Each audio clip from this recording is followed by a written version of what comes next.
கதை பேசலாம் வாங்க. அந்த தலைப்பில் பேசி ரொம்ப நாள் ஆச்சு.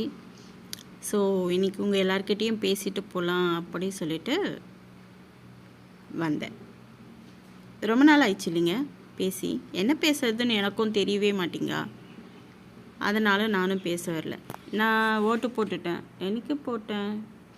இன்றைக்கி 8ஆம் தேதி போட்டேன். மாற்றுத்திறனாளிகளுக்கெலாம் வீட்டிலே போஸ்டல் ஓட்டு வாங்கினாங்க. அன்றைக்கி நடந்த சம்பவம் கொஞ்சம் நல்லா இருந்தது.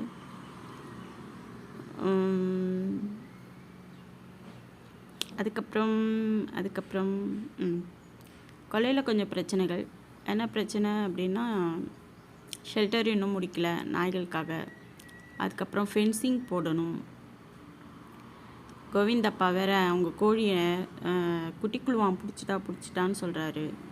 அவளை கட்டி போடணும். பட் ஆனால் நிழல் இல்லை. அதுதான் அங்கே ஒரு ஷெல்டர் இருக்குது. பட் ஆனால் அங்கே உள்ளே கட்டி வச்சோம்னு வச்சுக்கோங்களேன், கட்டியே வச்சிட்ருக்க முடியாது. இல்லை, பாவமாக இருக்கும். அதுக்கப்புறம் உண்ணி பிடிக்குது ஒரே இடத்துல கட்டி வச்சோம்னா. இப்போது மனுஷங்களுக்காக நாய்களை கட்டி வச்சிட்டோம்னா நாய்களுக்கு உடம்பு சரியில்லாத போயிடுது. இந்த உலகம் எல்லா உயிரினங்களுக்கும் ஆனது தானங்க. நமக்கு எப்படி இந்த இடம் நமக்கு சொந்தம் அப்படின்னு நினைக்கிறோமோ, நாய்களுக்கும் இந்த இடம்தான். தேள், பூரா, குட்டி எல்லாத்துக்குமே இந்த இடம்தான். கூடுமான வரைக்கும் மற்ற உயிரினங்களை கொல்லாமல் பார்த்துக்கணும். ஏன்னா மனுஷனுக்கு தான் 6 அறிவு இருக்குது, அவனுக்கு தான் பகுத்தறிவும் இருக்குது. அவன்தான் அந்த சூழ்நிலையை எப்படி மாற்றலாங்கிறத முடிவு பண்ண முடியும். நாயோ இல்லை கோழியோ அதை செய்ய முடியாது. நாய்க்கு கோழி உணவு. அதனால் கோழி குஞ்செலாம் கடிக்க விடுவியாடி அப்படின்னு கேட்காதீங்க. இல்லை, எவ்வளோ சீக்கிரம் முடியுதோ அவ்வளோ சீக்கிரம் ஷெல்டர்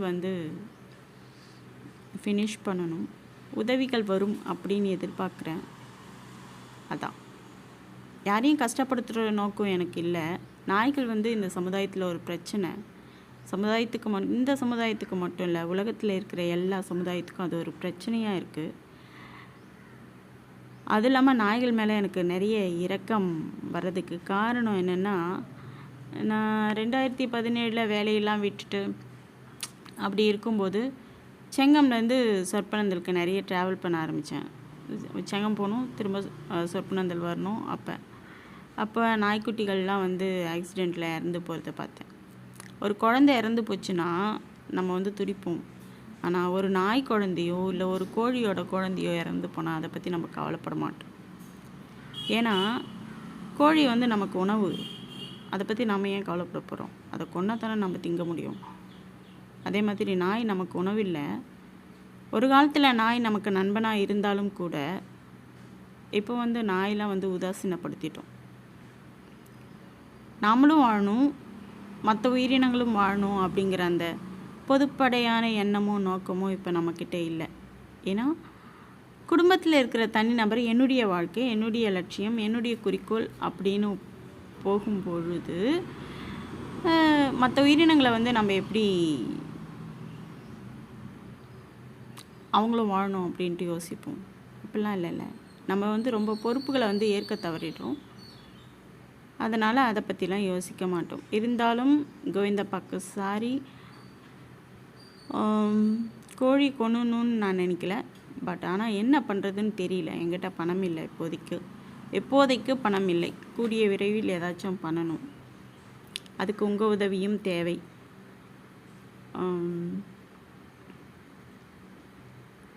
சரியா? அப்புறம் எதுவும் இல்லைப்பா. அவ்வளோதான் கதை.